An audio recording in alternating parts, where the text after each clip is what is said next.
So I wanted to take you guys on a quick walk of downtown Portland just to give you an idea of what the streets look like here. Now, on top of the homeless camping out on the sidewalks, some of their encampments so intricate that they actually have walls and a door. We also have rampant drug use. We've seen people using heroin, fentanyl. These streets smell like human feces and urine. And of course, we have witnessed a couple crimes here as well. Almost every day, a couple times like that. Wait, so you're saying almost every day, a couple times a day, someone comes in here and tries to steal from you? Yeah. And that's just normal? Just the normal. I just saw her going through his pockets and taking his stuff out of his pockets. I don't know what she got, though. I was just getting off the bus and was headed up this way. Have you ever seen anything like this before? Oh, yeah. Lots. It goes on a lot down here. Can you talk to us about what just happened? So it looks like he overdosed. So with drug decriminalization, usually what I can do is I can give him a citation and give him references for drug treatment, but I can't arrest him anymore and kind of force any treatment upon them. So this is how it's been going downtown. Drugs are pretty prevalent. We have a lot of people who say they come down here because of the availability of drugs. But is this the normal everyday scene on the streets of Portland? People overdosing? Yes. Yeah, several times a day we have people overdosing. Paramedics, I just know that they're helping him out. They're probably giving him Narcan, take his vitals, see if he wants to go to the hospital. But you will also have a lot of these people who don't want to go to the hospital, even after they're advised, like, you really need to go to the hospital, get checked out? They'll say no, they don't want to go.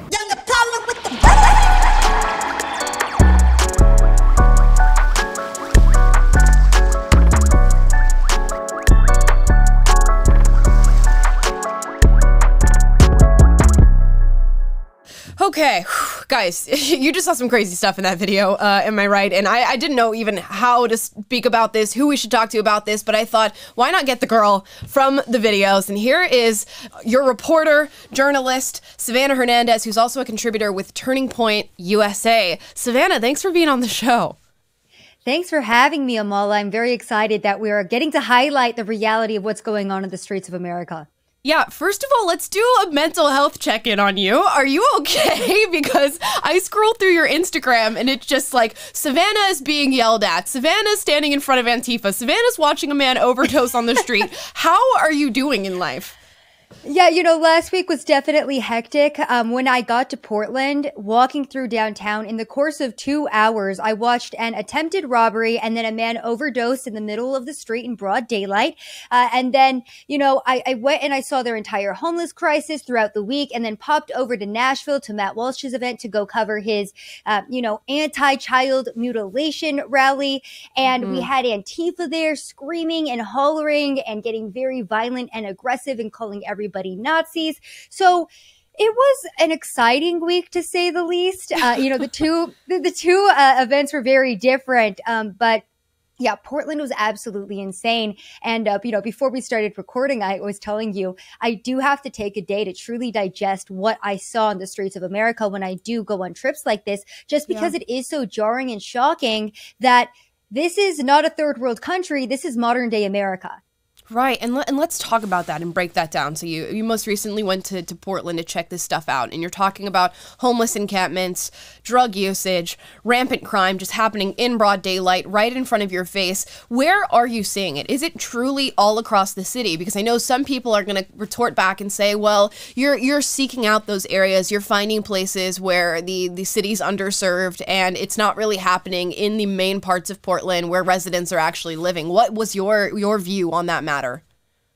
So I really try to make sure that my journalism covers every base possible, including that, right? So I dedicated 4 full days to going to the nicest parts of Portland, all the way to the downtown areas that were pretty sketchy.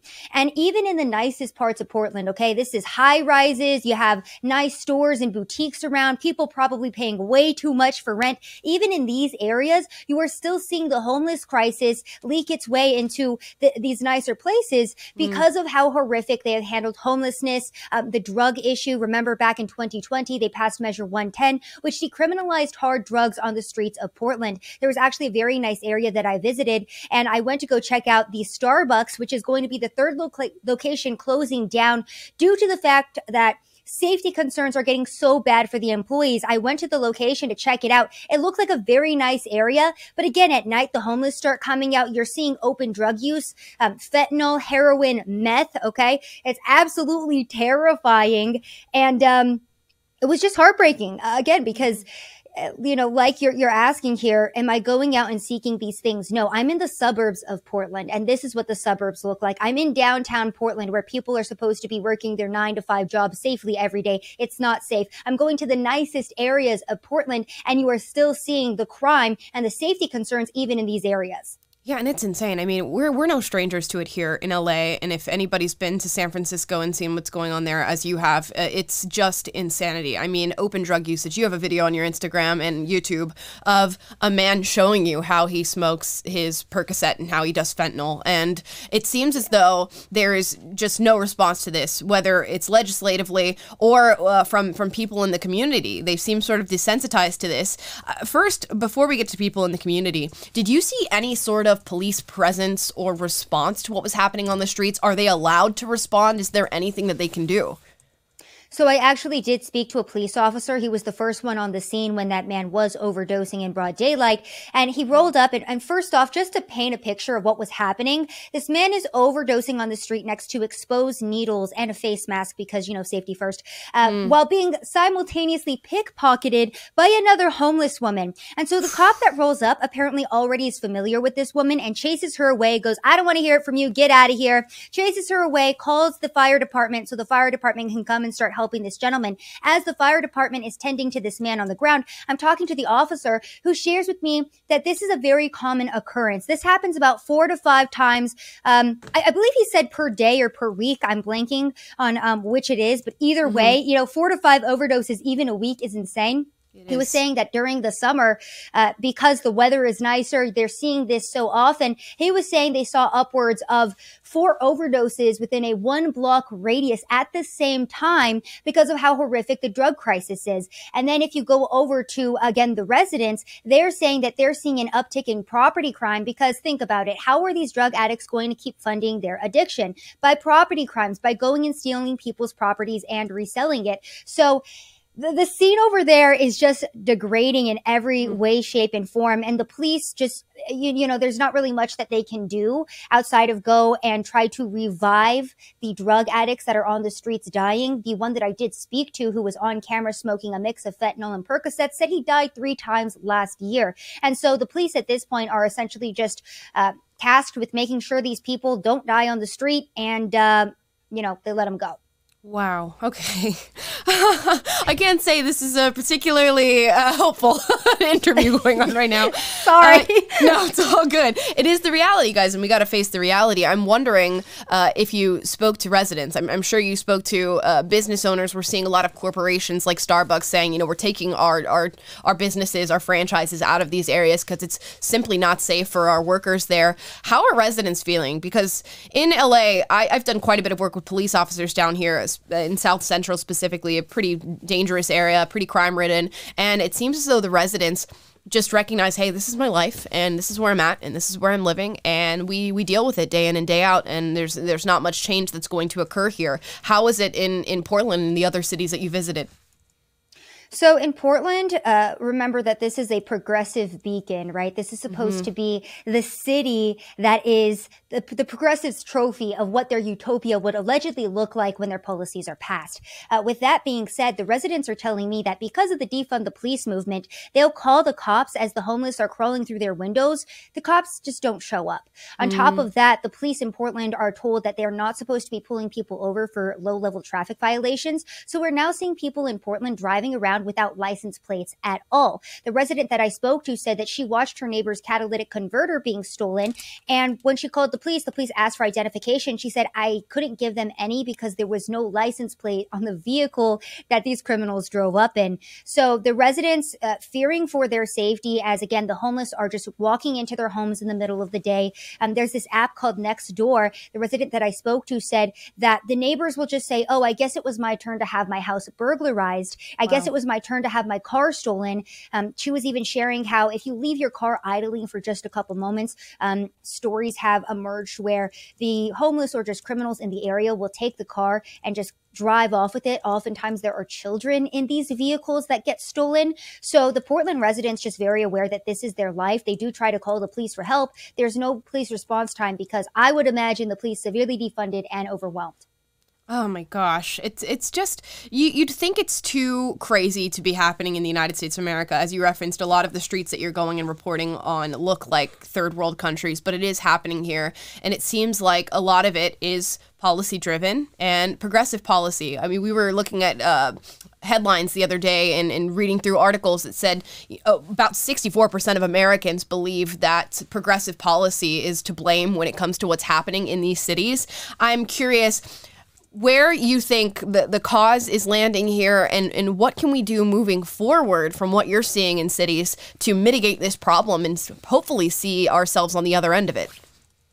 So the cause, of course, can be linked back to the progressive leadership in both Portland and in Oregon, because, again, Measure 110 didn't just decriminalize hard drugs in Portland. It decriminalized hard drugs throughout the entire state. So, of course, we have to look at the upper levels of Oregon's government and, hold them responsible for what is currently happening. Because the homeless issue has gotten so bad, the mayor of Portland, Ted Wheeler, is actually trying to create homeless encampments. I spoke to a couple, residents off camera and police officers who said they really don't think anything's going to happen with that. But we have to look to the leadership truly, and we have to look to the people of Portland and Oregon as well. A lot of times this type of behavior and this type of lifestyle has been normalized, and the people think, well, this is just how things should be. You don't have to live this way. You can vote in elected officials who will make your city streets safe, who will make sure that you are a priority, that, crime is not running rampant, that drug use is not happening in front of your child on the street. So it is also up to the voters there too to finally put a stop to this in their state and say, okay, we don't want to live this way anymore. And in the meantime, are you on the bandwagon of getting out of cities? You hear a lot of people say, just get out of the cities, get out of the cities. What are your feelings on that? So I'm actually opposite. I'm in Austin, Texas, which is a very liberal stronghold here in Texas. But I'm specifically here because I think that we need to be building community and we need to be fighting for our cities and we need to be fighting for our states. A lot of times people will say, get out of cities. And I understand that mentality. But I don't know, Amala, I'm a little bit of a fighter. And I like to say, no, take back your community, take back your city, take back your state. Don't run scared. Understand that you need to stand up for your country, stand up for, your community and your family and your right to live in a clean, safe city. Yep, and we're out here in LA, so we're fighting the same fight with you in our separate regions. Savannah, I want to just commend you for your bravery. A lot of people are not willing to even report on this, especially not on the scene of where these things are happening and really in the thick of it. So the work that you're doing is amazing, and I think it's eye-opening for a lot of people. So thank you so much for coming on the show today and sharing what it is that you're doing, and I hope you keep doing it, but also stay safe. Thank you, Amala. I will try. Guys, I hope you liked that video. It might have black-pilled a lot of you, so I hope you got to the other end of this, and hopefully you feel some optimism and some hope that you are the changers, you are the movers in the places that you are living, and you have the power to actually make your voice be heard and actually change what's happening in some of our cities. Like we said, maybe it's not best to get out of cities. Maybe it's best to stay and fight for the area that you live in. If you like this video, please like, subscribe, click the notification bell to be notified when we post new videos for you. And if you'd like to follow Savannah, where can people find you? Please go follow me on YouTube and Rumble at SavSays, or check out my website, savsaysofficial.com, and Instagram at Sav with one N for all of my reporting. And there's more optimistic, interviews dispersed throughout all of those platforms. So go check that out so you're not too black-pilled. Awesome. Thanks again, Savannah. Thanks, Amala.